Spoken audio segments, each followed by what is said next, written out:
বর্তমানে মনোবিজ্ঞান বা মনোচিকিৎসা সম্পর্কে আমাদের বেশ কিছুটা সচেতনতা তৈরি হয়েছে, কিন্তু এখনও আমাদের দেশে মনোচিকিৎসার পরিকাঠামোটি যথেষ্ট নয়। ভারতে প্রতি 5 লক্ষ মানুষের জন্য মাত্র 4 জন করে মনোবিদ রয়েছেন, কিন্তু সারা পৃথিবীর প্রায় 15% মনোরোগী ভারতীয়। তবে আমরা আজ যে সময়ের কথা বলবো, সে সময়ে গোটা ভারতবর্ষেই মনোচিকিৎসার কোনো পরিকাঠামোই ছিল না। সে সময় ভারতবর্ষকে নতুন পথ দেখালেন এক বাঙালি ডাক্তার, যার নাম গিরীন্দ্রশেখর বসু। গিরীন্দ্রশেখর বসু জন্মেছিলেন বিহারের দ্বারভাঙায়। 1887 খ্রিস্টাব্দের 30শে জানুয়ারি তার জন্ম। তার বাবা ছিলেন দ্বারভাঙা রাজপরিবারের দেওয়ান।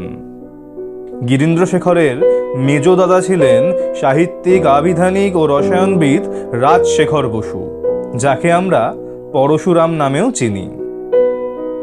গিরীন্দ্রশেখরের বড় হয়ে ওঠা কলকাতাতেই। ছোটবেলা থেকেই তিনি ছিলেন অত্যন্ত মেধাবী এবং বিভিন্ন বিষয় সম্পর্কে জানতে এবং পড়তে উৎসাহী।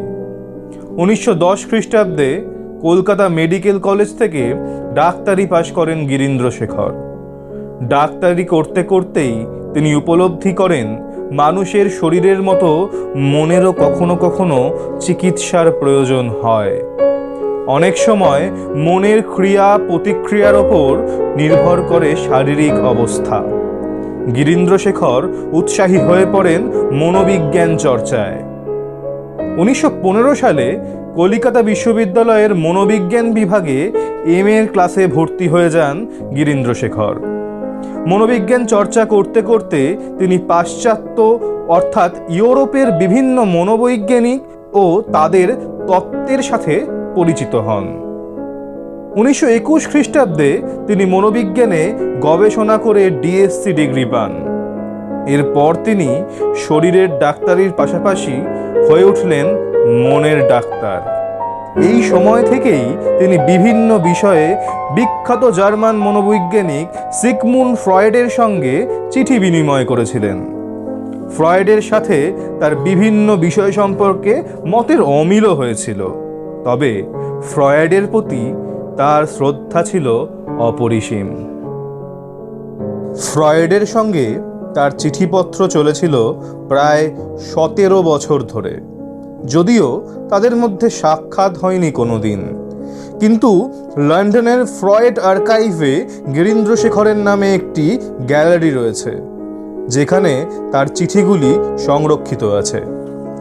এছাড়াও তাদের চিঠিগুলি বই আকারে ছাপা হয়েছে বোস ফ্রয়েড করেসপন্ডেন্স নামে। গিরীন্দ্রশেখরের প্রধান গবেষণার বিষয়টি ছিল কনসেপ্ট অফ রিপ্রেশন।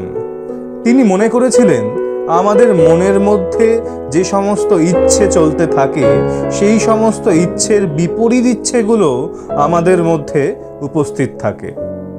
এছাড়াও মানুষের মৃত্যুর ইচ্ছে নিয়েও তিনি গবেষণা করেছিলেন। তার তত্ত্বের মধ্যে ভারতীয় পৌরাণিক দর্শনের ভাবনাও মিশে রয়েছে অনেকখানি।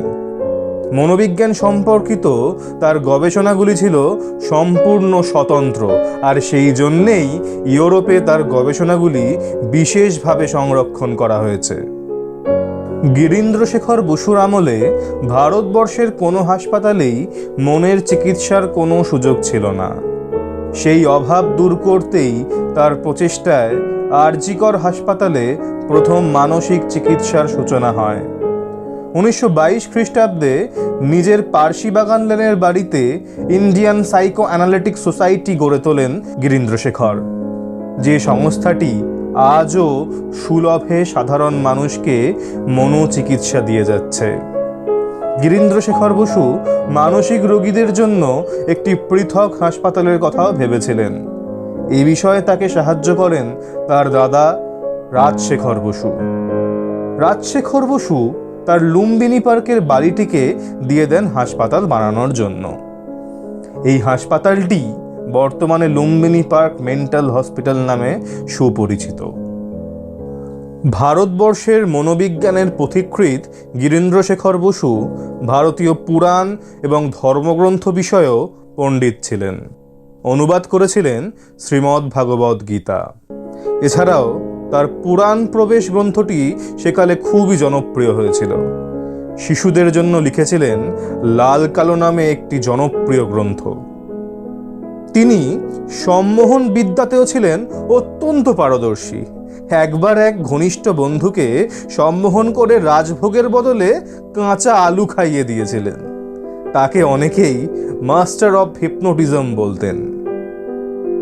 1953 খ্রিস্টাব্দের 3রা জুন গিরীন্দ্রশেখর বসুর জীবন অবসান হয়। বাঙালি যেমন অনেক ক্ষেত্রেই ভারতবর্ষকে অনেক নতুন পথ দেখিয়েছিল, তেমনি মনোচিকিৎসার ক্ষেত্রেও একজন বাঙালি ভারতবর্ষকে পথ দেখালেন। শুধু ভারতবর্ষই নয়, গোটা এশিয়ার মধ্যেই প্রথম মনোবিশ্লেষক ছিলেন গিরীন্দ্রশেখর বসু।